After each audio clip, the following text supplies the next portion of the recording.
Shalom. Ini sesi 4 daripada pelatihan tantangan Elia tahun 2022 untuk murid-murid Yesus di Malaysia dan di Indonesia. Presentasi ini tersedia dengan gratis bagi hamba-hamba Tuhan. Kalau ada yang ingin mendapatkannya, kirim email saja, elijah003@gmail.com. WhatsApp saya di situ, ya. +1 281 507 8517 itu WhatsApp saya, ya. Nah, saya mau ulangi tujuan pelatihan tantangan Elia ini ialah melatih pekerja-pekerja di ladang sama seperti Yesus melatih murid-muridnya untuk menyelesaikan amanat agung di Malaysia dan Indonesia pada akhir zaman ini. Memang pada pelatihan ini kita mengajar bagaimana menyembuhkan orang sakit. Tapi sebetulnya tujuannya ialah menyelesaikan amanat agung. Ya. Kerana kalau kita mau menjangkau suku-suku terabaikan, biasanya mereka sangat keras terhadap Injil, mereka terlebih dahulu harus menyaksikan mukjizat dulu. Jadi itu tujuan daripada pelatihan ini. Melatih murid-murid Yesus supaya bisa menjangkau suku-suku terabaikan dengan menjalankan mukjizat-mukjizat dahsyat yang tidak pernah mereka saksikan sebagai bukti Yesus itu satu-satunya jalan kepada Bapa kami yang di sorga. Yesus itu Mesias. Itu tujuan utama daripada pelatihan ini. Jadi bukan hanya untuk belajar bagaimana menyembuhkan orang sakit yang sudah percaya kepada Yesus, melainkan bagaimana menjangkau suku-suku terabaikan dalam rangka menyelesaikan amanat agung pada akhir zaman ini. Lukas 9 ayat yang pertama, diulangi, Yesus memanggil ke-12 muridnya, lalu memberikan tenaga dan kuasa, yaitu otoritas kepada mereka, untuk menguasai setan-setan, menguasai segala setan-setan, dan untuk menyembuhkan penyakit-penyakit. Lalu Yesus mengutus mereka untuk memberitakan kerajaan Allah dan untuk menyembuhkan orang. Jadi, kita setiap murid Tuhan sudah diberikannya tenaga ilahi dan otoritas ilahi untuk menguasai segala setan-setan dan untuk menyembuhkan penyakit-penyakit dalam rangka memberitakan kerajaan Allah kepada yang belum percaya sebagai bukti dahsyat yang tidak terbantah bahawa Yesuslah Mesias dan satu-satunya jalan kepada Bapa kami di sorga yang pada mulanya menciptakan langit dan bumi. Jadi itu maksud daripada pelatihan ini. Nah, sesi 4. Kita mendalami artinya daripada otoritas. Ciri-ciri iman yang memindahkan gunung, dan yang kedua, iman perwira yang mengherankan Yesus. Matius 17 ayat 14. Ini dari minggu yang lalu. Ketika Yesus dan murid-muridnya kembali kepada orang banyak itu, datanglah seorang mendapatkan Yesus dan menyembah. Katanya, Tuhan, kasihanilah anakku. Ia sakit ayan dan sangat menderita. Ia sering jatuh ke dalam api dan juga sering ke dalam air. Aku sudah membawanya kepada murid-muridmu, tetapi mereka tidak dapat menyembuhkannya. Jadi begini, ayat ini sangat kecewa murid-murid Yesus gagal menjalankan mukjizat untuk anaknya yang kerasukan setan ayan. Dia sangat kecewa. Nah, bagaimanakah Yesus terhadap kegagalan murid-muridnya? Bagaimana reaksinya? Ayat 17. Maka kata Yesus, hai kamu angkatan yang tidak percaya dan yang sesat. Nah, kata-kata ini dituju kepada murid-muridnya. Yesus berkata kepada murid-muridnya, mereka itu angkatan yang tidak percaya, angkatan yang sesat. Kata-kata yang keras sekali. Kenapa? karena mereka gagal menjalankan mukjizat untuk anak yang kerasukan itu. Terus Yesus berkata, berapa lama lagi aku harus tinggal di antara kamu? Berapa lama lagi aku harus sabar terhadap kamu? Bawalah anak itu kemari.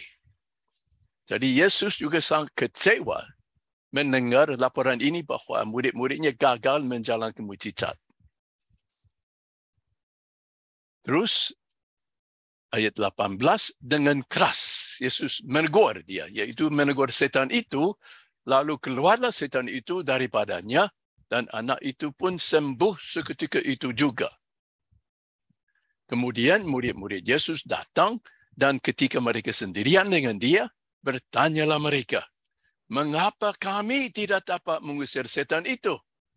Mereka bingung karena mereka sudah terima dari Tuhan Yesus tenaga ilahi, otoritas ilahi menguasai segala setan-setan. Kenapa setan ini tidak mau tunduk kepada perintah mereka? Mereka bingung. Yesus jawab. Yesus berkata kepada mereka, karena kamu kurang percaya. Kamu kurang percaya.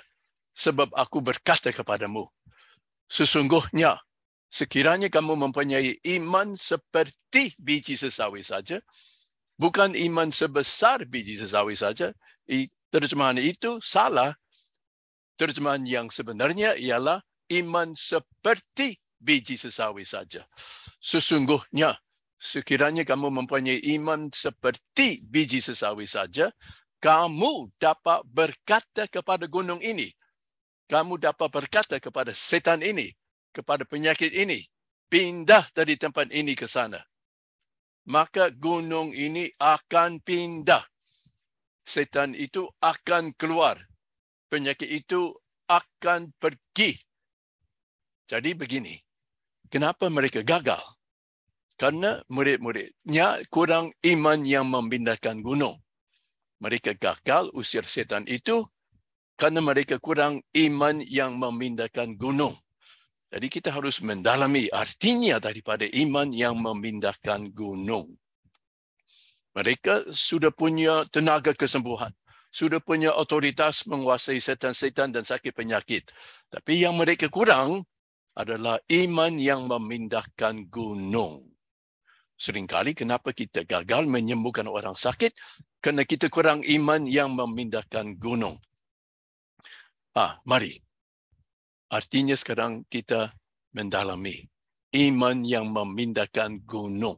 Apa artinya? Lukas 7 ayat kedua.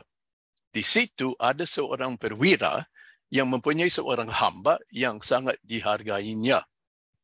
Hamba itu sedang sakit keras dan hampir mati. Ketika perwira itu mendengar tentang Yesus, ia menyuruh beberapa orang tua-tua Yahudi kepadanya untuk meminta supaya Yesus datang dan menyembuhkan hambanya. Bukan mendoakan hambanya, tetapi menyembuhkan hambanya. Menyembuhkan orang dengan mendoakan orang berbeda jauh. Di Injil, murid-murid Yesus diperintahkan menyembuhkan orang sakit, bukan mendoakan orang sakit. Nah, waktu itu, orang di situ tahu bahawa Yesus dan murid-muridnya bisa menyembuhkan orang sakit. Bukan hanya mendoakan orang sakit seperti hari ini. Jadi, hari ini kita seharusnya mendoakan orang sakit atau menyembuhkan orang sakit. Jelas, kalau kita mau mengikuti firman Tuhan, hari ini seharusnya kita menyembuhkan orang sakit, bukan hanya mendoakan orang sakit saja. Kalau mendoakan orang sakit, artinya sembuh tidak sembuh urusan Tuhan. Tapi sebetulnya kita yang menyembuhkan orang sakit. Artinya sembuh tidak sembuh bukan hanya urusan Tuhan saja, tapi urusan kita murid-murid Yesus.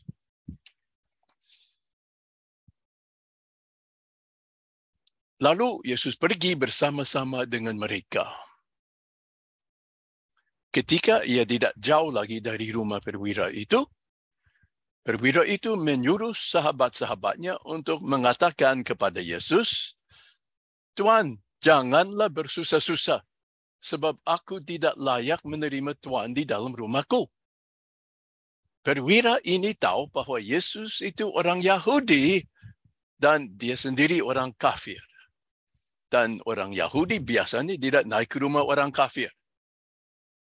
Jadi, dia mau menghormati Yesus.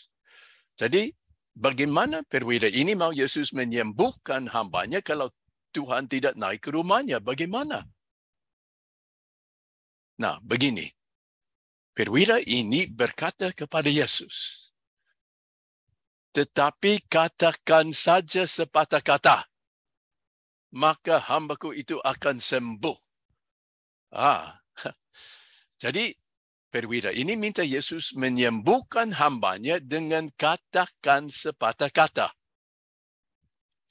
Sepatah kata apa yang dia mau Yesus katakan untuk menyembuhkan hambanya yang masih jauh? Nah, begini. Perwira ini tahu Yesus berotoritas menguasai penyakit. Dia tahu. Dia pernah dengar banyak kesaksian. Yesus menyembuhkan orang sakit dengan mengeluarkan perintah saja. Begini. Ini satu perumpamaan bagi saudara, ya. Saudara piara anjing. Nah, anjing itu jelas bawahan saudara. Saudara jadi bos dan majikan daripada anjing itu. Kalau saudara mau anjing saudara itu duduk, apakah kita berdoa kepada Tuhan supaya anjing kita duduk? Tidak. Apakah kita bernubuat kepada anjing kita supaya dia duduk? Tidak. Kita perintahkan dia duduk dengan keluar perintah, duduk. Jadi, perwira itu minta Yesus keluar perintah untuk menyembuhkan hambanya. Biarpun dari jarak jauh. Biarpun dari jarak. Perwira ini tahu Yesus punya otoritas menguasai sakit penyakit. Dan dia tahu otoritas itu tidak dikurangi oleh jarak. Itu ciri-ciri daripada otoritas. Tidak dikurangi oleh jarak. Nah, itulah ciri-ciri daripada otoritas. Tidak dikurangi oleh jarak. Begini, otoritas tidak dikurangi oleh jarak. Umpamanya, saudara punya bisnis atau usaha, ya. Dan saudara punya kantor, dan di situ ada bawahan yang bekerja. Bawahan. Kerja di kantor saudara. Pada suatu hari, saudara harus keluar kota untuk urus satu urusan di luar kota. Jadi, saudara pergi. Dan di situ, di luar kota, saudara teringat ada urusan di kantor yang harus diurus. Jadi, terus saudara telepon ke bawahan yang masih ada di kantor di Indonesia, di Malaysia. Terus, saudara keluar perintah kepada bawahan itu untuk mengurus urusan itu. Nah, bawahan kita, bawahan saudara yang di kantor, pasti menaati perintah dari saudara. Karena saudara itu bos. Saudara itu majikan. Walaupun lewat HP. Walaupun dari jarak. Bawahan itu pasti tunduk kepada perintah kita. Karena kenapa? Kita punya otoritas. Jadi otoritas itu tidak dipengaruhi, tidak dikurangi oleh jarak. Itu jelas.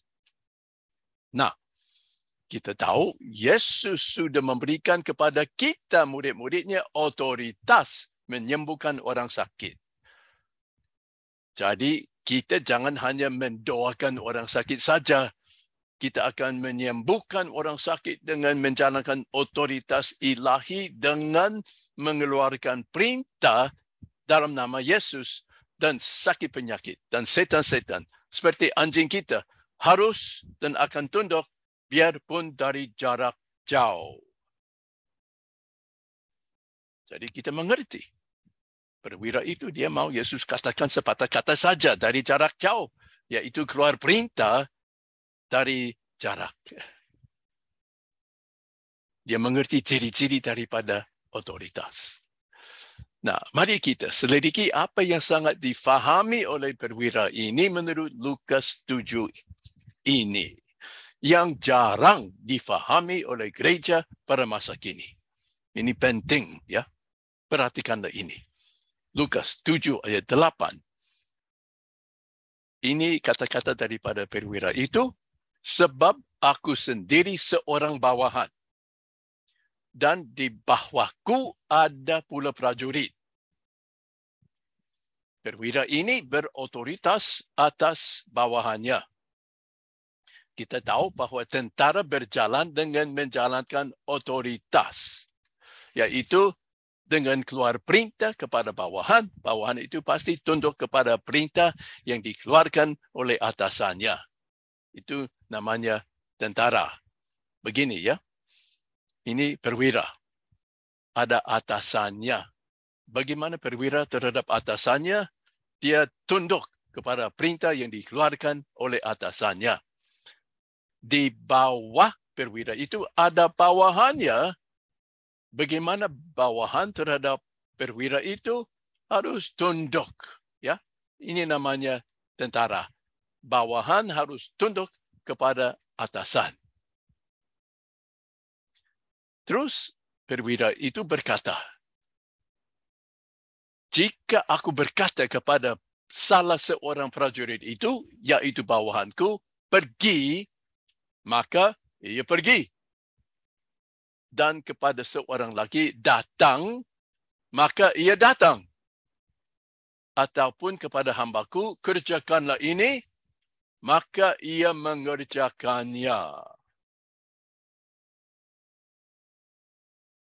Apakah perwira ini bimbang bawahannya akan tunduk kepada perintahnya? Bimbang tidak? Sedikit pun tidak bimbang. Tidak. Kenapa? Karena dia mengerti ciri-ciri dari otoritas. Yaitu bawahannya harus dan pasti akan menaati perintahnya. Itu namanya otoritas. Bawahan kita pasti menaati perintah kita. Jadi di hatinya perwira ini tidak ada keraguan sedikit pun bawahannya akan tunduk kepada perintahnya. Perwira ini adalah tentara. Jadi dia mengerti otoritas. Oleh karena itu, dia sedikit pun tidak meragukan perintahnya akan dijalankan oleh bawahannya. Jadi, kenapa kita selalu bimbang waktu kita mengeluarkan perintah kepada sakit penyakit dan setan-setan, yaitu bawahan kita, supaya pergi dalam nama Yesus? Kenapa sering di hati kita bimbang? Kenapa? Kenapa kita selalu khawatir? Di hati, oh, gimana kalau orang ini enggak sembuh? Nanti saya malu. Ada orang-orang hadir di sini. Lagi lihat, bagaimana kalau enggak sembuh? Aku malu di depan mereka. Kenapa selalu di hati ada kekhawatiran itu? Itu karena kita tidak mengerti otoritas yang Tuhan berikan kepada kita menguasai sakit penyakit. Karena kita tidak mengerti otoritas yang Tuhan berikan kepada kita murid-muridnya, mengakibatkan kita selalu bimbang, yaitu kurang iman yang memindahkan gunung. Kalau di hati kita ada bimbang, artinya kita kurang iman yang memindahkan gunung, dan kita akan gagal memindahkan gunung itu. Kita akan gagal menyembuhkan orang sakit. Kita akan gagal usir setan itu. Tetapi perwira ini dengan persis mengerti otoritas. Dengan persis mengerti otoritas karena dia termasuk tentara. Jadi dia sama sekali tidak bimbang bawahannya pasti akan menaati perintahnya. Dia sama sekali yakin bawahannya akan tunduk kepada perintahnya. Jadi dia juga yakin penyakit hambanya akan tunduk kepada perintah yang akan dikeluarkan oleh Yesus dengan sepatah kata. Dia yakin hambanya akan sembuh pada waktu Yesus keluarkan perintah, biarpun dari jarak jauh. Karena dia mengerti otoritas. Nah, lihat bagaimana reaksinya Yesus yang luar biasa tentang kata-kata perwira itu. Mari. Kata-kata apa yang mengherankan Yesus? Kata-kata yang tadi, dari Lukas 7, kata-kata ini ya, kita ulangi satu kali, ya, diulangi. Perwira ini berkata, jika aku berkata kepada salah seorang prajurit itu pergi, maka ia pergi. Dan kepada seorang lagi datang, maka ia datang. Ataupun kepada hambaku, kerjakanlah ini, maka ia mengerjakannya. Kata-kata ini mengherankan Tuhan. Mari, setelah Yesus mendengar perkataan itu, Yesus heran akan dia. Yesus terheran akan perkataan perwira itu. Kenapa? Kenapa? Yesus terheran karena perwira itu benar-benar mengerti otoritas. Yang hari ini jarang sekali murid-murid Yesus faham. Jarang sekali ada murid Yesus yang betul-betul mengerti ciri-ciri daripada otoritas. Oleh karena itu, perwira itu sama sekali tidak bimbang bawahannya akan menjalankan perintahnya. Dan dia tahu Yesus punya otoritas yang sama menguasai sakit penyakit. Jadi perwira ini yakin penyakit hambanya pasti akan taat kepada perintah yang sebentar lagi akan dikeluarkan oleh Yesus walaupun dari jarak jauh. Otoritas tidak dikurangi oleh jarak. Tetapi pada masa kini, jarang sekali kita mengerti otoritas yang Tuhan berikan kepada kita menguasai sakit penyakit. Jarang ada yang mengerti ciri-ciri daripada otoritas yang Tuhan sudah mempercayakan kepada kita. Jarang, sedikit sekali. Lukas 9, maka Yesus memanggil ke-12 murid-muridnya, lalu memberikan tenaga dan kuasa atau otoritas kepada mereka untuk menguasai segala setan-setan dan untuk menyembuhkan penyakit-penyakit. Jarang ada yang faham otoritas ini. Jadi hari ini saudara akan mengerti dengan teliti ciri-ciri daripada otoritas yang Tuhan berikan kepadamu menguasai segala setan-setan dan menyembuhkan orang sakit. Tetapi hari ini saudara mengerti otoritas. Saudara tidak lagi bimbang waktu menyembuhkan orang sakit dan mengusir setan-setan. Tidak bimbang lagi. Tidak lagi di hati ada kekhawatiran. Oh, gimana kalau enggak sembuh? Tidak lagi. Biar mereka tidak mau taat kepada kita. Kita paksa mereka tunduk. Kadang-kadang kita perintahkan setan keluar, dia enggak mau keluar. Ya, tapi biar saya paksa dia tunduk. Saya paksa dia keluar. Sama seperti kita paksa anjing kita duduk. Kadang-kadang kita perintahkan anjing kita duduk, dia nakal, dia enggak mau duduk. Jadi gimana? Apakah berseru kepada Tuhan? Apakah mulai bernubuat kepada anjing kita? Tidak. Kita tekun. Kita paksa dia duduk. Kalau perlu kita tekan dia sampai dia duduk. Itu namanya otoritas. Kita harus tekun. Waktu usir setan, waktu menyembuhkan orang sakit. Kita harus tekun. Sekarang kembali ke Yesus yang terheran itu.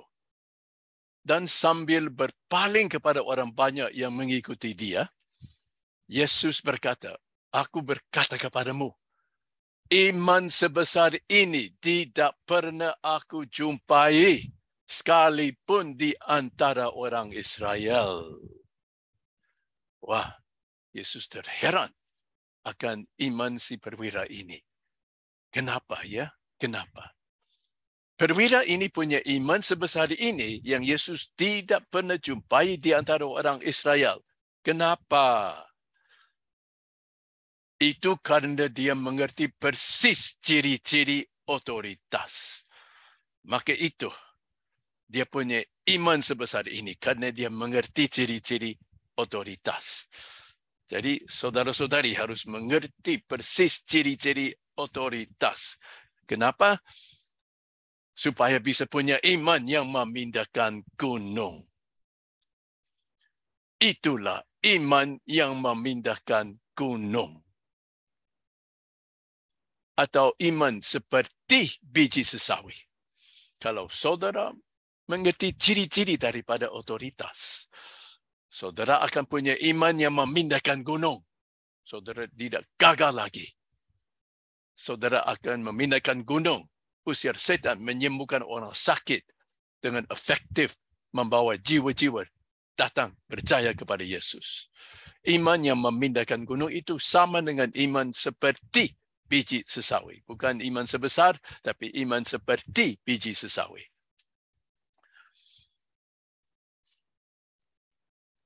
Iman besar macam apa yang punya perwira ini yang Yesus tidak pernah jumpai di Israel, yang mengherankan Yesus?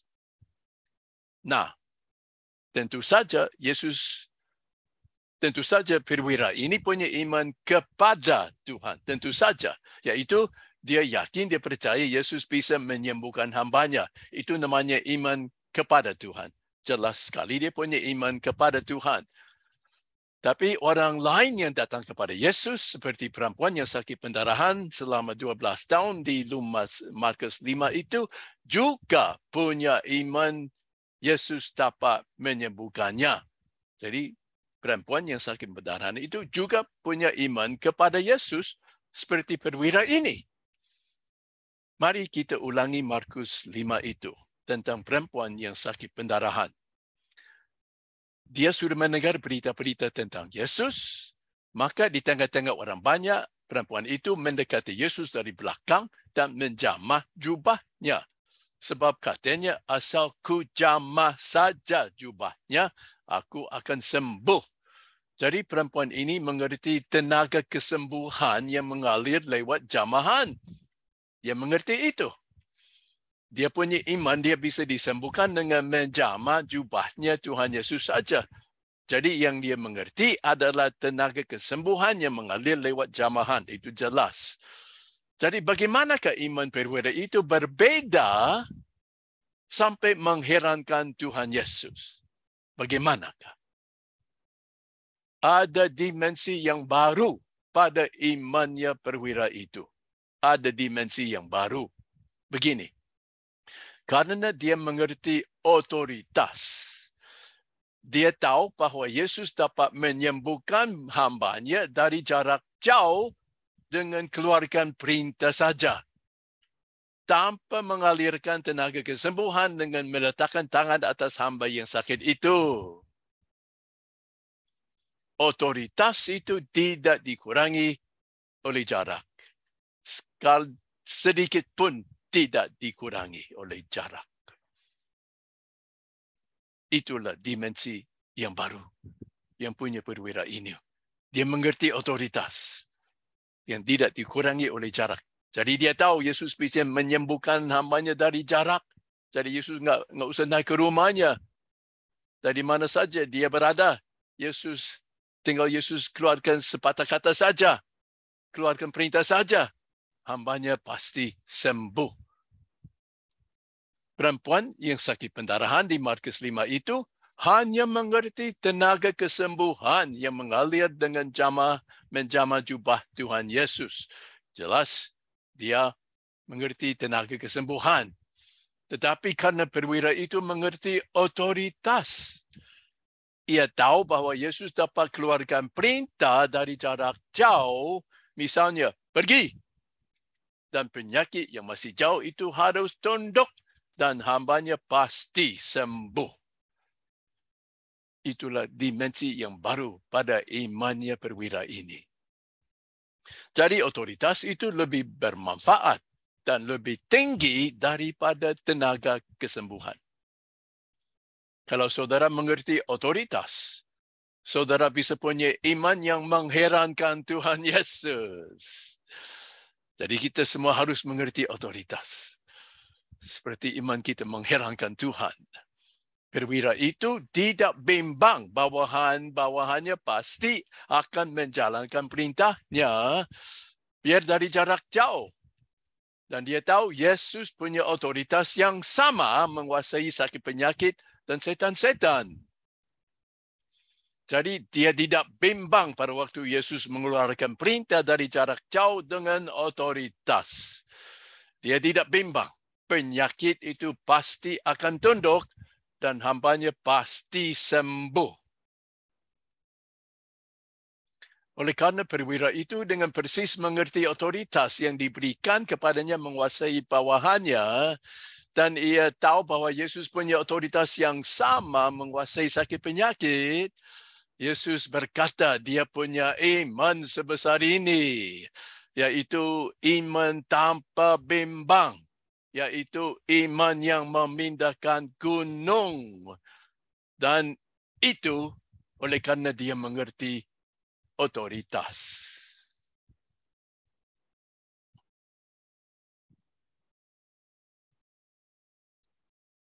Markus 11 ayat 23. Yesus berkata kepadamu, Yesus berkata kepada kita, sesungguhnya barang siapa berkata kepada gunung ini, atau kepada penyakit ini, atau setan ini, beranjaklah, tercampaklah ke dalam laut, asal tidak bimbang hatinya. Nah, itulah iman yang memindahkan gunung. Itulah iman yang memindahkan gunung. Pada waktu kita keluar perintah kepada gunung atau penyakit atau setan dan hati kita tidak bimbang, itu namanya iman yang memindahkan gunung. Tetapi percaya bahwa apa yang dikatakannya itu akan terjadi, maka hal itu akan terjadi baginya. Karena perwira itu tidak bimbang, gunung itu akan pindah. Perwira ini punya iman yang memindahkan gunung, yaitu iman sebesar ini.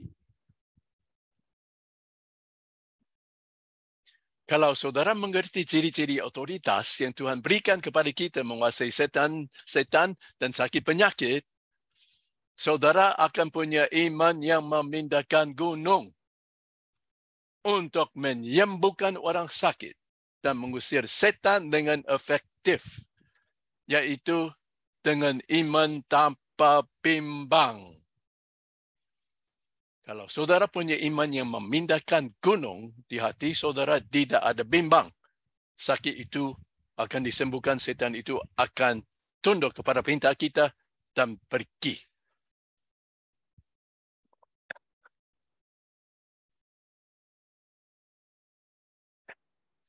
Dan apa yang terjadi pada waktu Yesus katakan sepatah kata kepada hamba yang sakit itu? Apa yang terjadi?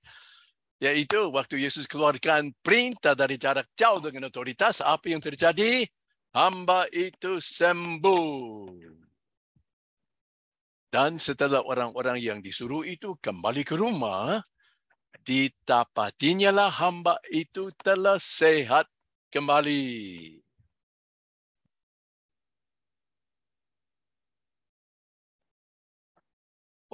Otoritas itu tidak dikurangi oleh jarak. Itu ciri-ciri daripada otoritas. Ataupun oleh jumlah. Murid-murid Yesus hari ini juga bisa menyembuhkan orang sakit dari jarak jauh dengan menjalankan otoritas. Kita juga bisa menyembuhkan banyak orang sakit pada saat yang sama dengan menjalankan otoritas. Misalnya, ada seorang jenderal, bawahannya berjumlah 10,000. Nah, bagaimana kalau pada suatu hari dia mau supaya tentaranya menyerang musuh? Tentaranya berjumlah 10,000. Jadi, berapa kali dia harus keluarkan perintah kepada tentaranya supaya mereka menyerang musuhnya? Berapa? Berapa kali perintahnya? 1 kali saja. satu kali saja dia keluarkan perintah menyerang musuh. Dan satu tentara yang berjumlah 10,000 tentara, 10,000 prajurit akan tunduk dan akan menyerang musuhnya. Ya, pokoknya ke 10,000 prajurit itu semua termasuk bawahan daripada jenderal itu. Ya, itu ciri-ciri daripada otoritas. Ini satu kesaksian. Ini seorang pastor di India yang pernah kami latih mulai tahun 2000 di India. Ya. Habis itu Tuhan pakai dengan luar biasa. Ya. 3 kali dia membawa firman Tuhan kepada 2 juta orang di satu tempat. Ini di India. 3 kali ada kebaktian di mana pesertanya berjumlah 2 juta orang. Dia bawa firman Tuhan. Setelah itu, dia tanya, siapa mau percaya kepada Yesus? Angkat tangan kalau mau percaya kepada Yesus. Terus dia lihat, kira-kira dari 2 orang, 1 angkat tangan. Artinya 1 juta orang angkat tangan menyatakan mereka mau percaya kepada Yesus. Setelah itu, dia bilang, okey, sekarang saya melayani kesembuhan bagimu. Di sini pasti banyak orang yang menderita sakit penyakit dan mau disembuhkan. Sekarang, saya melayani kesembuhan dengan keluar perintah kepada semua sakit penyakit dan setan di sini supaya pergi dalam nama Yesus. Jadi dia melanjutkan, dia keluar perintah dari mimbar di atas 2 juta orang dalam nama Yesus. Sembuh, semua sembuh. Roh sakit penyakit keluar semua dalam nama Yesus. Sembuh, sembuh, sembuh dalam nama Yesus. Habis itu, dia tanya, pasti ada yang sembuh nyata. Coba, yang sudah sembuh nyata, angkat tangan. Terus dia lihat, dari 4 orang, 1 angkat tangan menyatakan dia sembuh nyata dari penyakitnya. Artinya, beratus-ratusan ribu orang sembuh pada waktu yang sama. Itu ciri-ciri daripada otoritas. Nah, saudara-saudari yang mengerti otoritas bisa berbuat yang sama. Kalau kita betul-betul memaklumi ciri-ciri otoritas, kita tidak bimbang bawahan kita harus dan akan tunduk kepada perintah kita, biar dari jarak jauh atau jumlahnya banyak, tidak jadi masalah. Tetapi begini ya, bagaimana kalau bawahan kita tidak mau tunduk? Bagaimana kalau anjing kita nakal dan tidak mau tunduk kepada perintah kita, yaitu duduk? Bagaimana? Kita paksa dia duduk. Diperintahkan lagi sampai dia duduk. Kalau perlu, kita tekan dia sampai dia duduk. Namanya dengan bertekun. Kalau perlu, dengan menekan dia sampai dia duduk. Maka otoritas bekerja sama dengan ketekunan. Dua-duanya penting. Otoritas bekerja sama dengan ketekunan. Kalau pertama kali orang itu enggak sembuh, diulangi. Berkali-kali sampai sembuh total. Dan pada waktu kita memberitakan Injil, sakit penyakit dan setan-setan ada di bawah otoritas kita. Jadi kita mengeluarkan perintah kepada mereka dengan otoritas dan tanpa bimbang, dengan tekun, terutamanya waktu kita memberitakan Injil kepada mereka yang belum dengar Injil. Jadi pelatihan ini adalah untuk murid-murid Yesus yang menjangkau suku-suku terbaikan yang hatinya keras terhadap Injil. Nah, kalau mula-mula mereka tidak taat, kita paksa penyakit atau setan itu pergi dengan tekun sampai mereka pergi. Jadi ketekunan waktu menyembuhkan penyakit dan mengusir setan itu sangat penting. Mereka itu bawahan kita. Jadi mau tidak mau, mereka harus dan akan menaati perintah kita. Mau nggak mau. mereka harus dan akan menaati perintah kita. Kalau saudara mengerti otoritas, saudara tidak ragu atau bimbang bawahanmu harus dan pasti akan tunduk kepada perintahmu. Biarpun dari jarak jauh. Dalam penginjilan, sakit penyakit dan setan-setan ada di bawah otoritas saudara. Jadi dalam rangka penginjilan, jangan bimbang. Kalau ada orang sakit, orang kerasukan, jangan bimbang. Mereka dilayani sampai mereka sembuh dan terlepas. Jadi kita mengeluarkan perintah kepada sakit penyakit dan setan-setan dengan otoritas. Dan tanpa bimbang. Dan dengan tekun. Terutamanya waktu memberitakan Injil kepada orang yang belum percaya. Kita bisa menyembuhkan orang sakit dengan otoritas dan tenaga kesembuhan tanpa bimbang. Waktu memberitakan Injil berdasarkan Lukas 10 ayat 9. Di mana Yesus perintahkan murid-muridnya, sembuhkanlah orang-orang sakit yang ada di situ. Dan katakanlah kepada mereka, kerajaan Allah sudah dekat padamu. Kita diperintahkan menyembuhkan orang sakit dalam rangka penginjilan, artinya kehendak Tuhan ialah orang sakit disembuhkan pada waktu Injil diberitakan kepada mereka yang percaya. Jadi waktu memberitakan Injil kepada orang yang percaya, tidak usah ragu-ragu tentang kehendak Tuhan. Kehendak Tuhan ialah mereka sembuh supaya mereka boleh percaya kepada Yesus.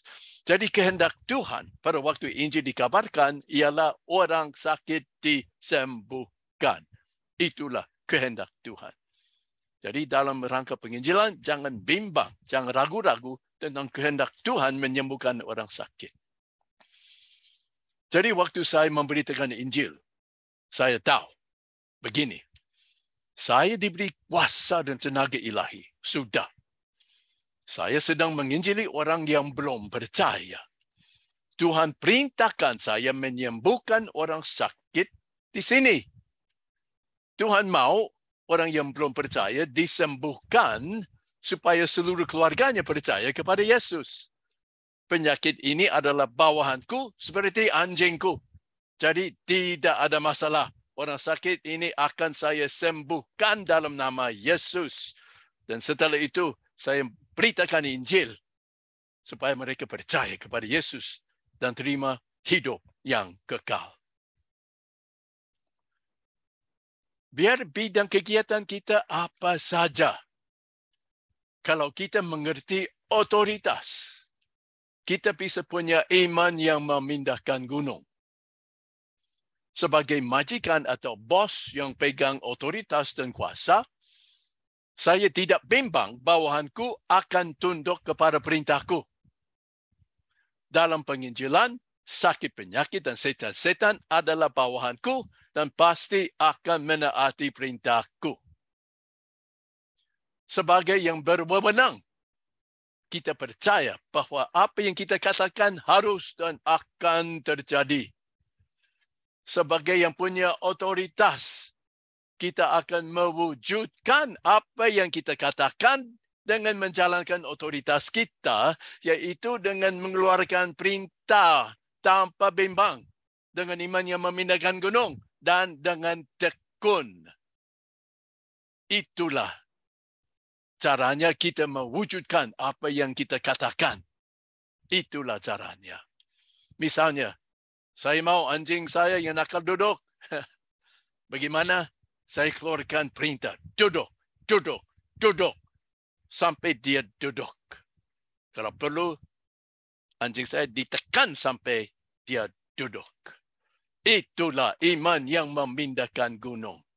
Tidak bimbang dan tekun.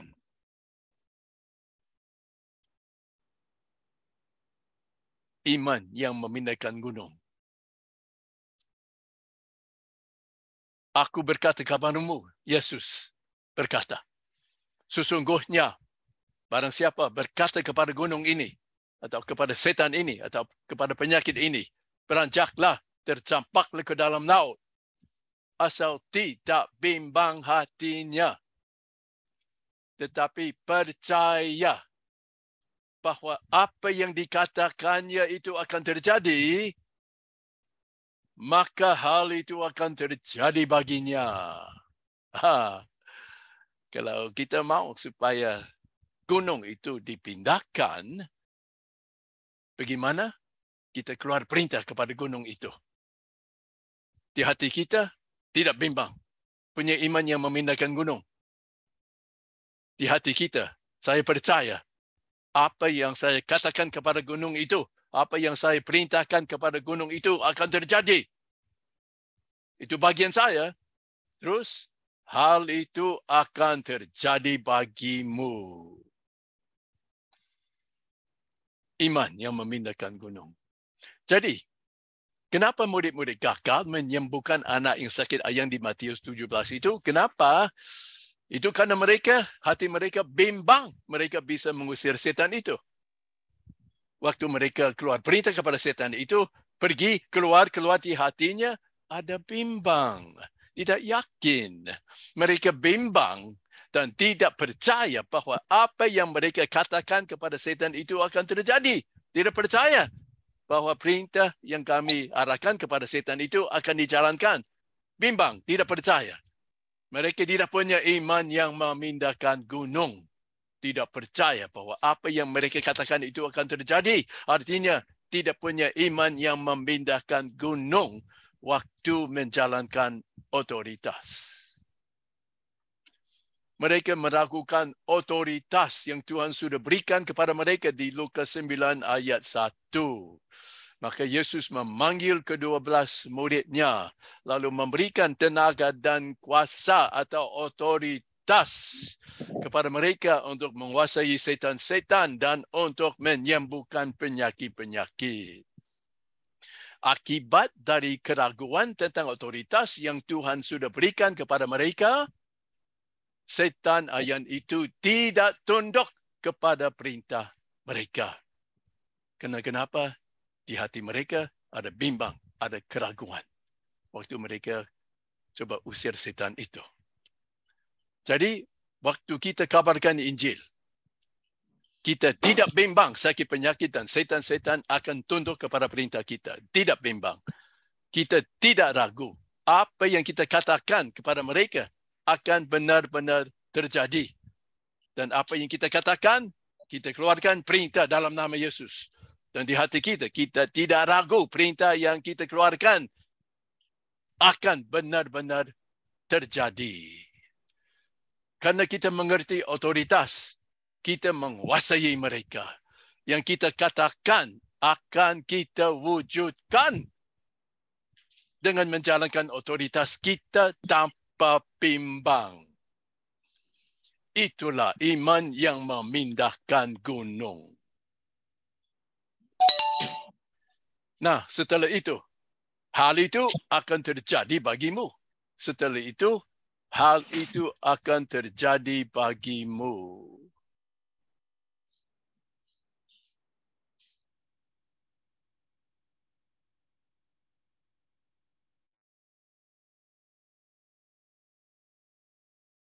Tapi sebelum itu, kita harus menjalankan bagian kita dulu. Bagian kita itu apa? Begini, bagian kita adalah mengeluarkan perintah, misalnya pergi kepada gunung penyakit atau setan, dan waktu mengeluarkan perintah itu, di hati kita sama sekali tidak bimbang, tidak ragu. Saudara percaya bahawa apa yang saudara katakan kepada gunung atau setan atau penyakit itu pasti akan terjadi. Saudara tekun mengeluarkan perintah sampai jadi, maka hal itu akan terjadi bagimu. Itu bagian Tuhan. Tapi terlebih dulu kita harus menjalankan bagian kita. Kalau kita sudah menjalankan bagian kita, maka hal itu akan terjadi bagimu. Orang itu akan sembuh. Setan itu akan keluar. Gunung itu akan pindah.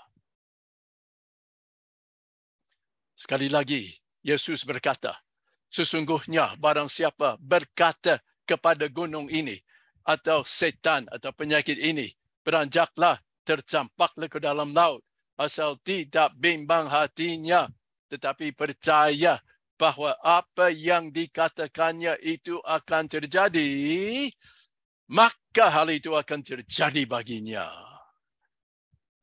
Iman yang memindahkan gunung. Hatinya tidak bimbang. Apa saja yang saya katakan, yang saya perintahkan kepada gunung itu akan terjadi. Saya tidak bimbang. Maka hal itu akan terjadi bagimu. Sekarang kita dapat mengerti cara biasa kita melayani orang sakit menurut tradisi kita. Nah, menurut tradisi kita, bagaimana kita melayani orang sakit? Biasanya begini, dengan doa kesembuhan.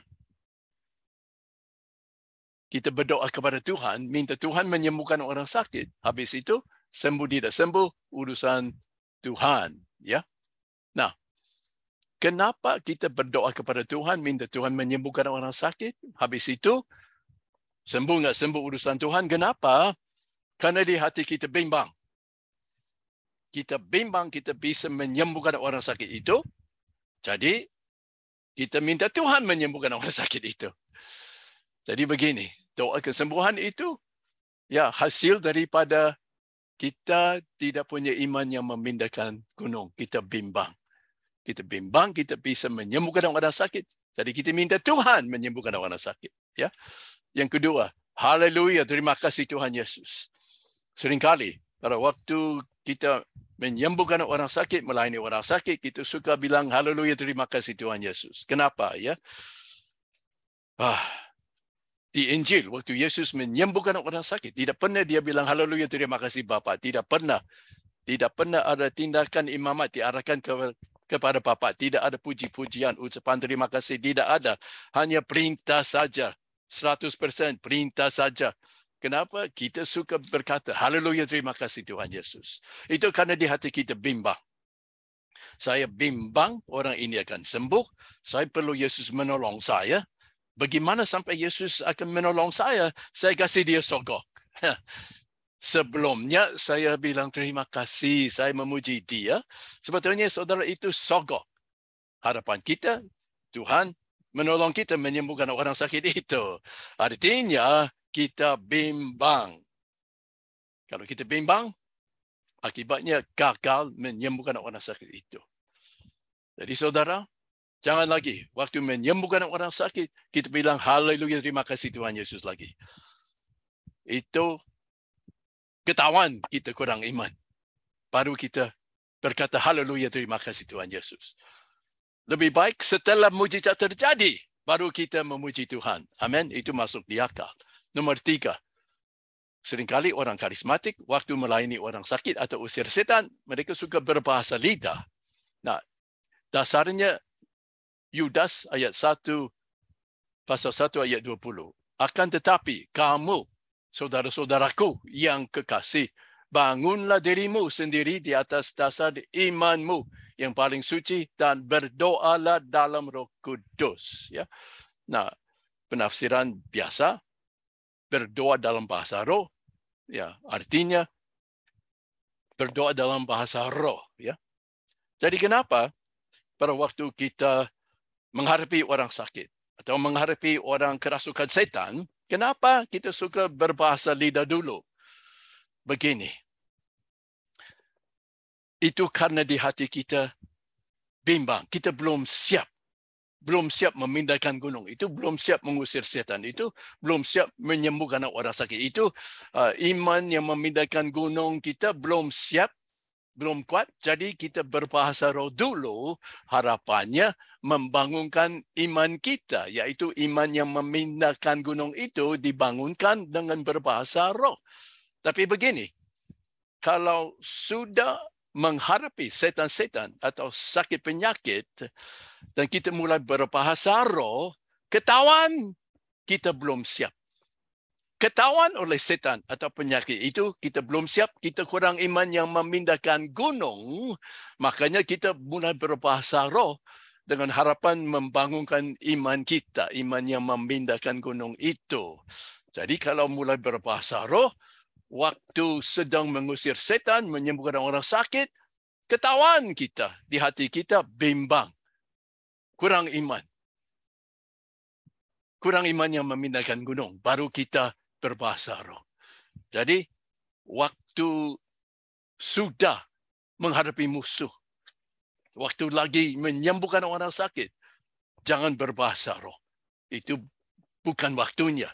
Jadi, kapan kita seharusnya berdoa dengan bahasa lidah? Begini, jauh sebelum kita masuk pertempuran, jauh sebelum kita injak ke ladang pertempuran untuk usir setan atau menyembuhkan orang sakit, jauh sebelumnya waktu masih di rumah, di rumah kita doa, kita puasa, kita berbahasa lidah. Waktu masih di rumah, kita mempersiapkan diri kita, kita menguatkan iman kita dengan berbahasa roh.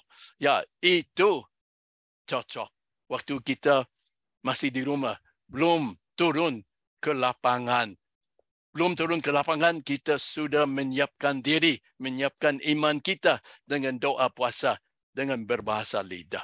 Jadi jauh sebelum kita mengusir setan, menyembuhkan orang sakit, jauh sebelumnya kita sudah puasa, doa, berbahasa lidah.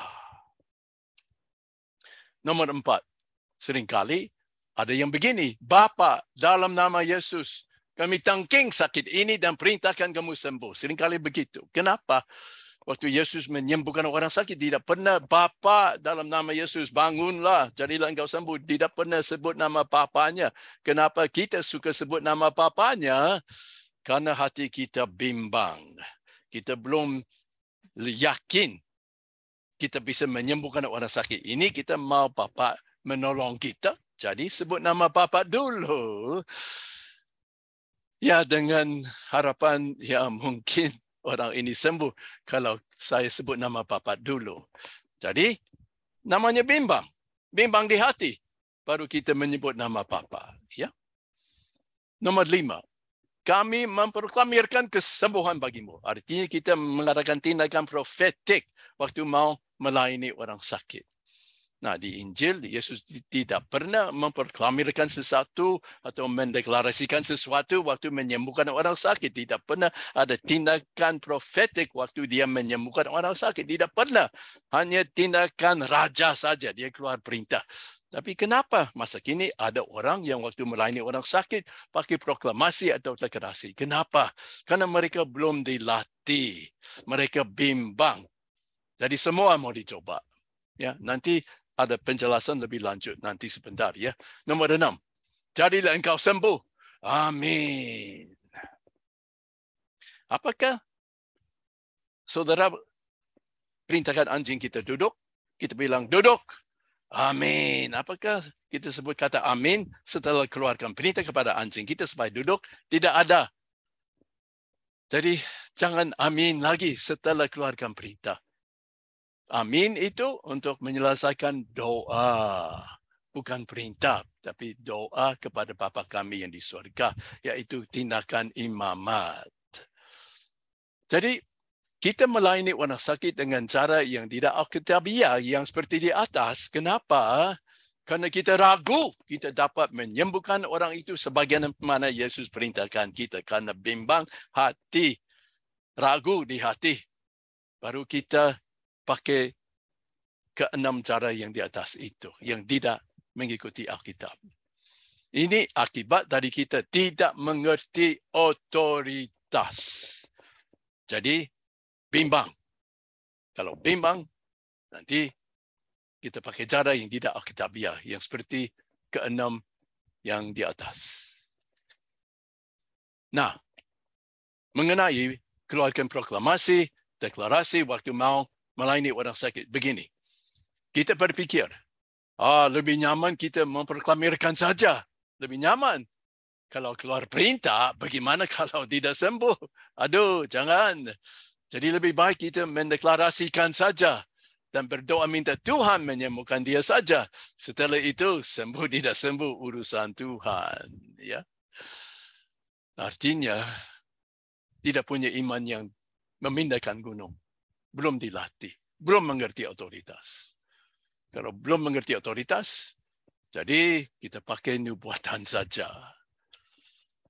Kalau kita belum dilatih, kita tidak yakin kita dapat menyembuhkan orang sakit. Jadi kita mencoba semua. Coba semua. Doa, nubuatan, bahasa roh, deklarasi, proklamasi, nyanyi-nyanyi, menari-nari dengan lain-lain. Seperti gado-gado, ya. Seperti gado-gado. Mudah-mudahan nanti akan terjadi sesuatu. Mudah-mudahan saja. Artinya di hati kita bimbang, tidak yakin. Tidak yakin, bimbang. Kalau hanya mudah-mudahan saja. Kita pikir semakin lama kita berdoa, kita bernubuat, mengeluarkan proklamasi, deklarasi dan memuji Tuhan, semakin lama kita melakukan hal-hal itu, semakin mungkin orang yang sakit itu akan sembuh. Betul enggak? Ya, memang itu cara kita dulu. Artinya, kita bimbang. Kita bimbang. Kita bimbang. Dan akibatnya, gagal. Gagal. Gagal. Tetapi apabila saudara betul-betul mengerti otoritas, saudara tidak ragu sakit penyakit dan setan-setan harus dan akan tunduk kepada saudara. Terutamanya waktu kita memberitakan Injil kepada orang yang belum percaya.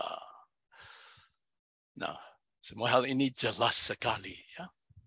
Jadi mulai hari ini, saudara sudah mengerti otoritas. Saudara tidak bimbang lagi. Tidak ragu lagi di hati. Nah, ini adalah saran-saran untuk pelayanan saudara-saudari. Saran kami. 2 pekerja yang sudah dilatih masuk kampung yang belum dijangkau. Kampung terabaikan. Di kampung biasanya banyak orang menderita bermacam-macam penyakit. Pekerja-pekerja pergi dari rumah ke rumah bertanya, kalau ada anggota keluarga yang sakit, tanya mau sembuh tidak. Jangan tanya mau didoakan tidak. Jangan.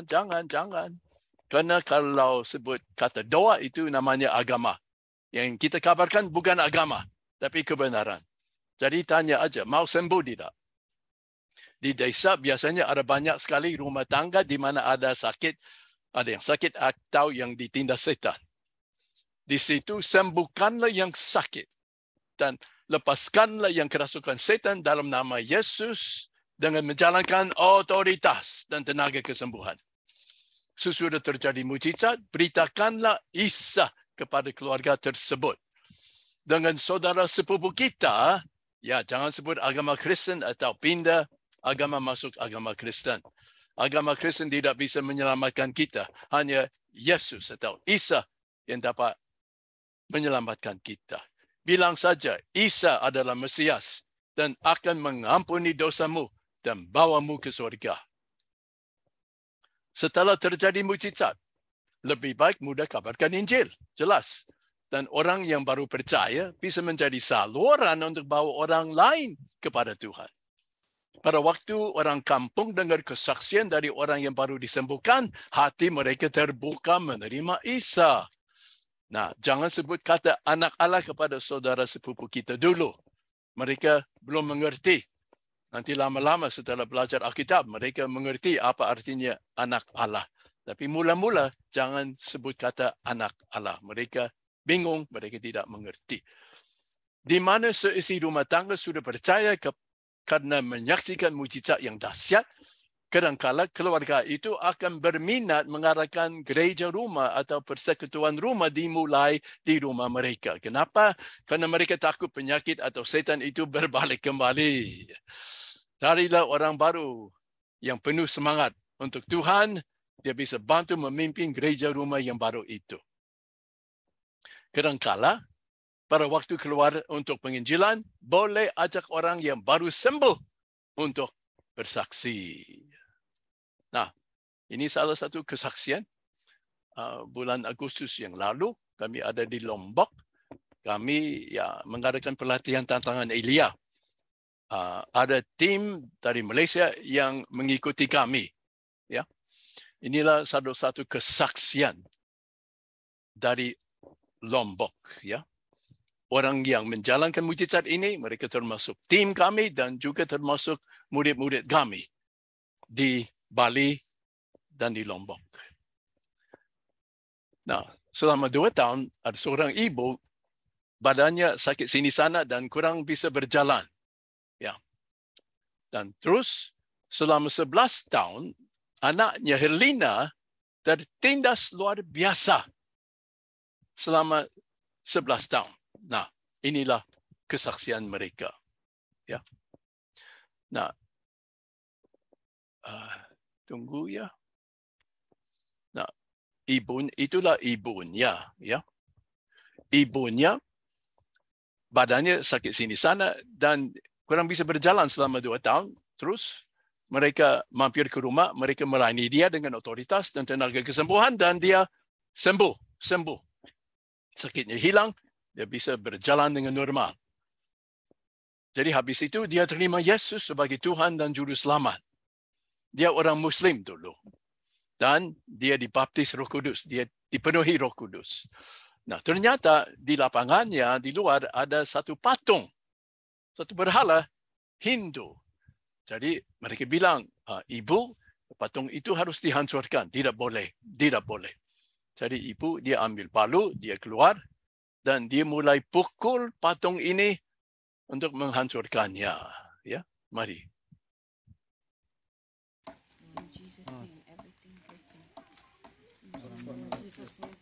Nah, mula-mula begitu dengan lemah lembut, tapi mereka bilang ibu harus keras, harus pukul dengan keras, ya. Jadi makin keras, ya, makin keras.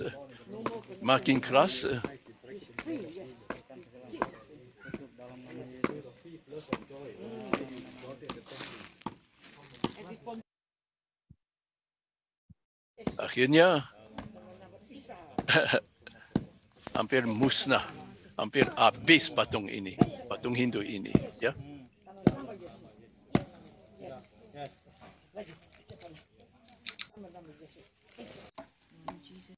Nah, habis itu ibu merasa ringan sekali.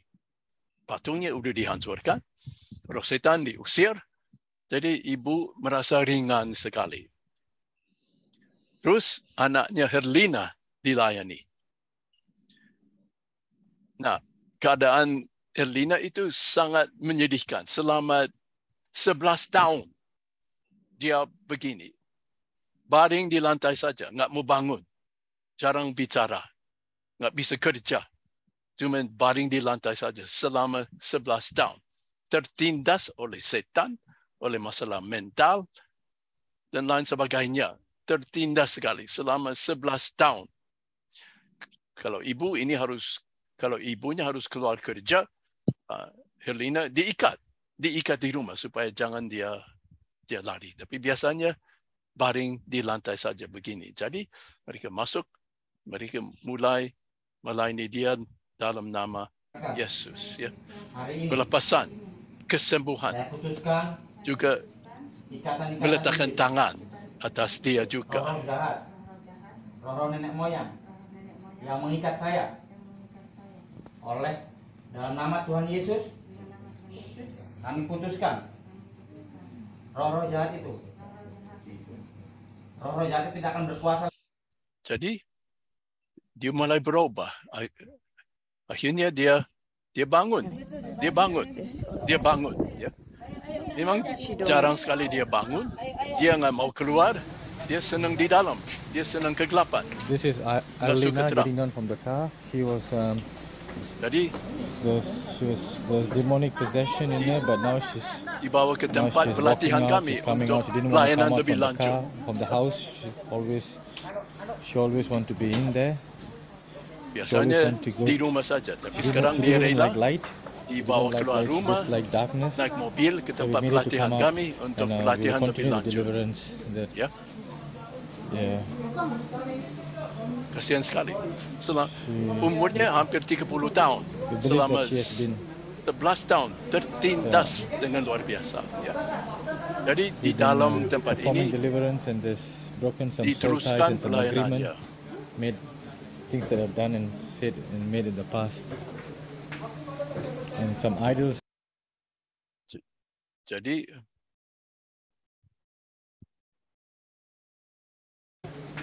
yang pakai And some baju hijau idols has itu been broken from ibunya. the house as well. The Ibunya mother tadinya has nggak been bisa healed from berjalan, pains, kurang bisa multiple berjalan. pains in the body yesterday.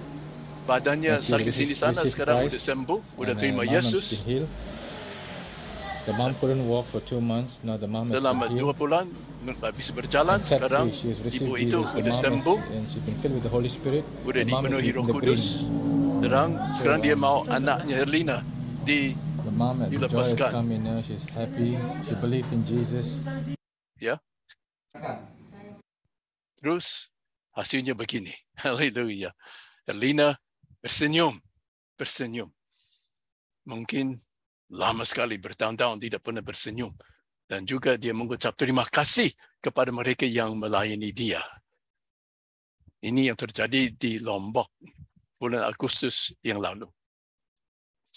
Saudara-saudari yang dilatih menjalankan otoritas. Kalian yang hari ini sudah dilatih menjalankan otoritas akan berbuat hal-hal yang sama. Nah, minggu depan, sesi 5, kita akan belajar iman yang Allah punya. Iman yang Allah punya. Apa itu? Minggu depan. Terus kegagalan yang kedua. Petrus tenggelam ke dalam air. Kita akan menyelidikinya. Minggu depan datanglah sesi 5. Nanti kalau semua 9 sesi. Minggu depan sesi 5. Nah, sekarang kita akan melayani kesembuhan bagi orang yang sakit. Begini, penyakit ini adalah bawahan kita. Betul? Itu janji Yesus. Penyakit adalah bawahan kita. Jadi penyakit harus menaati perintah kita. Harus. Jadi, nanti kita melayani dia, jangan bimbang. Jangan bimbang. Kita paksa penyakit ini pergi dengan tekun. Dengan tekun. Nah, inilah situs kami, www.elijahchallenge.org, situs kami. Semuanya dalam bahasa Inggris, tapi saudara boleh pakai Google Translate untuk menerjemahkan website kami ke dalam bahasa. Nah, kami punya kesaksian, judulnya Menari di Tepian Bumi, di mana kita melayani di pedalaman Kalimantan Barat selama 9 tahun, tersedia bagimu. Ya, email saja, elijah003@gmail.com, atau pakai WhatsApp. Nanti, ya, saya senang kirim filenya Menari di Tepian Bumi kepada saudara-saudari. Nah, sampai ketemu minggu depan, ya. Minggu depan. Nah, sekarang kita mau melayani orang sakit. Kita melayani orang sakit, ya. Jadi sekarang semua boleh tunggu, ya. Nah, begini. Saya mau mulai dengan orang yang kurang bisa mendengar, atau di telinganya ada bisikan, ada bunyi. Siapa? Kurang bisa mendengar. Mungkin sebelah tuli, satu gangguan, kurang bisa mendengar, mau disembuhkan. Ada siapa? Kita mau melayani pada saat ini. Silakan. Ada siapa? Kalau tidak ada, kalau ada yang sakit kepala, sakit perut, sakit pinggang, sakit lutut, yang mau disembuhkan. Sekarang kita akan melayani sampai sembuh. Ada yang kurang bisa mendengar, ya. Okey. Boleh spotlight, ya. Siapa? Yang tadi sebelah tuli, siapa itu? Sister Margaret. Siapa itu? Tidak. Siapa? Saya belum bisa dengar. Siapa? Yang sebelah tuli. Siapa? It's not you, Sister Kityang. I know you can hear very well. Must be someone else. Siapa? I can see you. But where's the person who is deaf? Siapa orang yang sebelah tuli itu. Saya mau lihat, ya. Tadi saya lihat ada orang di breakout room 001 yang kurang bisa mendengar. Siapa itu? Margaret, siapa itu? Yang tadi, yang angkat tangan, ya? Saya tidak ada nampak tadi. Ada siapa yang nampak tadi? Siapa? Is Pauline Gopal Ina? Ya, coba bisa. Got headache. Sometimes Pauline Gopal. Ipoh. Yes. Ipoh. Pauline Ipoh. Yes. Pauline. I'm from Ipoh, Malaysia. From Yes. Malaysia. Okay. Yes. Shall I speak in English to you or in Bahasa? Yes, please do. Yes, Pastor. Yes. Which In language? English. In Okay. English. Okay, English. English. Okay, Pauline. Pauline disappeared. Where are you, Pauline? Oh, she's there. Yeah, I'm here. Okay, there. Yeah. Okay, stay there. Don't run away. Okay. No, sure, I won't. I'm looking forward to this. Okay, Yes. wonderful. Okay, which ear has the problem? Itu telinga sebelah mana yang kurang bisa mendengar? Which ear? It is my brain actually. Your brain. It's supposed to be something to do with the brain that is causing imbalance, an evil beating of the eye, like a nystagmus. Oh, And the eye movement causes pain, headaches on the head, heaviness on the head. uh-huh. So I'm suffering from this every day for the past 5 years. Okay. And I've been taking medication, but the medication only helps maybe about 80%. Okay. Jadi ada sakit otaknya, ada masalah. Okay, and that causes hearing loss. Is that correct? No hearing loss. It's the eye movement. It's the evil beating of the eye. It's like Oh, tick, tick, you know. tick tick. Okay. You can't see the eye moving, but when you put the finger to my right, then you can see it beating like that. Okay. So this causes pain in your head, correct? Pain, yes, pain, heaviness, Pain and headache. heaviness. Okay. yes, and nausea, heav- vomiting. Like this morning I was and badly. nausea. Yeah. Okay. Yes. Jadi kepalanya ada masalah sampai sakit kepala itu agak ruwet, ya. Tapi ya nggak jadi masalah. Kalau punya otoritas, biar berapapun ruwet nggak jadi masalah. Bagi Tuhan tidak ada yang mustahil. Okay. So here's what we're going to do. We are not going to pray for you. Okay. I'm sure you have already prayed a lot, correct? Yes, Okay. correct. So I believe the Lord has said to you, yes, I want to heal you. And now we Yes. are going to bring it to pass, okay, by issuing a command. So we are not going to pray for you, but we are going to minister to you in a way that Jesus might have done through the laying on of hands and through the issuing of commands, okay?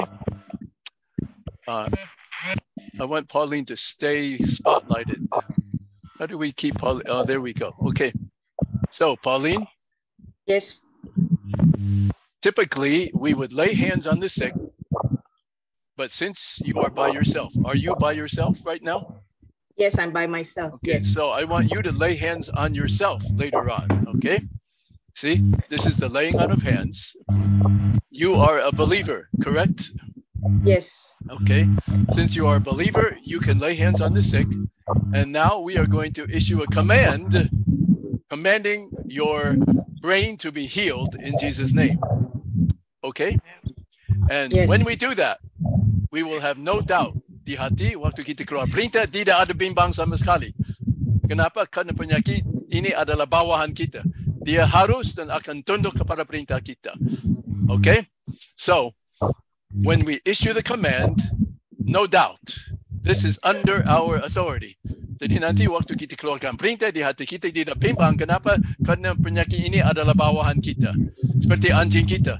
Kita jadi bos, kita majikan, penyakit ini harus tunduk kepada perintah kita. Is that clear? Okay. So when we issue the command, no doubt, this thing must go. Why? Because it's under our authority. It is not the Lord's will for Pauline to suffer like this. I don't believe that is God's will. I believe it is God's will to heal her. Jadi saya percaya kehendak Tuhan ialah supaya Pauline disembuhkan. Kehendak Tuhan bukan dia menderita terus. Udah 5 tahun dia menderita dari penyakit ini. Saya percaya bukan kehendak Tuhan. Jadi sesuai dengan kehendak Tuhan, sekarang kita akan menyembuhkan dia dengan menjalankan otoritas. Okay? So right now, we are going to issue commands to Pauline in Jesus' name. And Pauline, you don't have to close your eyes because we're not praying. We're issuing a command. And Okay. Pauline, when I issue the command, you can repeat it after me. Okay. Because you also have this authority, and I believe you have authority over this infirmity in your brain. So Yes. you issue the command directly to your brain. You issue the command directly to the infirmity in your brain with no doubt. Can you do that? Amen. With mountain moving faith, no doubt. Amen. This is under Amen. your authority. This is not God's will for you. And so when you issue the command to this infirmity, which is under your authority, you will do so with no doubt. Amen. Okay. Yes. Okay. Sekarang kita keluar perintah. Okay. We will do it in 2 languages. Kita pakai bahasa dua-duanya aja. Okay. Here we go. Eyes open. Here we go. In the name of Jesus Christ. In the name In the name of Jesus Christ. Okay, everyone follow me. In the name of Jesus. In the name of Jesus. Dalam nama Yesus. Dalam nama Yesus. We rebuke this infirmity. We rebuke this infirmity. Kami tangking penyakit ini. Kami tangking penyakit ini. In the name of Jesus. In In the the name of Jesus. Pauline, be healed. Pauline, be healed. Dalam nama Yesus. Dalam nama Yesus. Pauline, disembuhkan, dipulihkan. Boleh disembuh. healed. Every unclean spirit, come out now. Out now. Semua roh-roh sakit penyakit, keluar dalam nama Yesus. Semua roh Semua roh sakit keluar dalam nama Yesus. Jadilah engkau sembuh. Jadilah engkau semua. sembuh. Pauline, be healed in the name of Jesus. Amen. Sembuh. Nama Yesus. Be set free in the name of Jesus. Free in the name of In the name of Jesus. Pauline, dilepaskan dalam nama Isa Al-Masih. Pauline dilepas Dalam nama Tuhan. Nama. Yesus menyembuhkan engkau. Yesus menyembuhkan. Jesus heals you. Jesus heals me. Okay, Pauline, stand up. Start moving around in Jesus' name. Stand up. Stand up in Jesus' name. Start moving around in Jesus' name. Walk around in Jesus' name. Pain, go. Headache, go in Jesus' name. In the name of Jesus, pain, go. Pain, go. Heaviness, go in Jesus' name. In Jesus' name. Heaviness, pain, go. Out, out, out, out, leave in Jesus' name. Pergi, pergi, pergi. Lepas dalam nama Yesus. Hanyalah engkau roh sakit penyakit. Heaviness, go in Jesus' name. Healed, healed, set free. Terlepas, terlepas dari roh sakit penyakit dalam nama Yesus. Dosamu sudah diampuni. Your sins are forgiven. Now be healed. All pain, go in Jesus' name. Now, Pauline, And go how are in you doing? Jesus' name. Is there any change yet? Actually, Pastor, I need you to pray for this word called nystagmus, the eye movement. I'm more That is the concerned. that is one that is causing the heavy. It's called nystagmus. Do you still feel the heaviness and the pain? No, that one is no more. I don't feel it. Okay, now, before did you feel the pain and heaviness? Before, Yes, I felt it earlier. This and now evening. it is gone. Gone, but I am still having the beating Okay. of the eye. All right, fine. Now, the important thing is that the mountain is moving. Do you understand? Amen. The Amen. pain and heaviness are gone. The mountain is starting to move. Okay. Amen. Yes. Okay. So, so that's good news, right? Yes. So what I want you to do is I want you to go into the breakout room and they will continue to minister to you for your eyes. Okay. Amen. Okay. Go into the breakout room with Ibu Priscilla. All right. and Okay. they will continue to minister to you until the problem with your eyes is completely healed. All right? Amen. Thank Okay. you, Pastor. So I want you to believe now the Lord has already taken away the pain and the heaviness. Now your eyesight is next to be healed. Okay? Yes. Got that? So Yes. no more pain, no more heaviness, correct? No more. Okay. Okay. We thank the Lord. Praise God for that. Thank you, Now Lord. you're going to be healed of the eyesight problem as well. Okay. So after I leave, you go into the breakout room with Ibu Pris. Okay. And they will Yes. minister to you until you are completely healed. All right. Thank you. It may Yes. take a little time, but that's okay. We must persist. We must persist. Yes. Ketekunan Yes. itu penting sekali. Okay. Penting sekali. Okay. So you don't leave, you stay around, go into the breakout room for your complete healing. Thank you, Pastor. And next Saturday, next Tuesday, I want you to testify that the Lord has totally healed you. All right? Hallelujah. Amen. Okay. All right. Okay. Praise the Lord. All right. Sekarang saya sebentar lagi akan pergi. Jadi Margaret, are you taking over, Margaret? Yes, Pastor. Thank you very much. Okay, Margaret. Oh, Margaret, you are already host. Okay, you are the host. I think correct? Pastor Christina. Okay, Priscilla took over. Based on announcement, please. Okay, Priscilla, can you read my message? Okay. Yeah. In the chat room. Because Indonesian group, Indonesian group, many of them have not indicated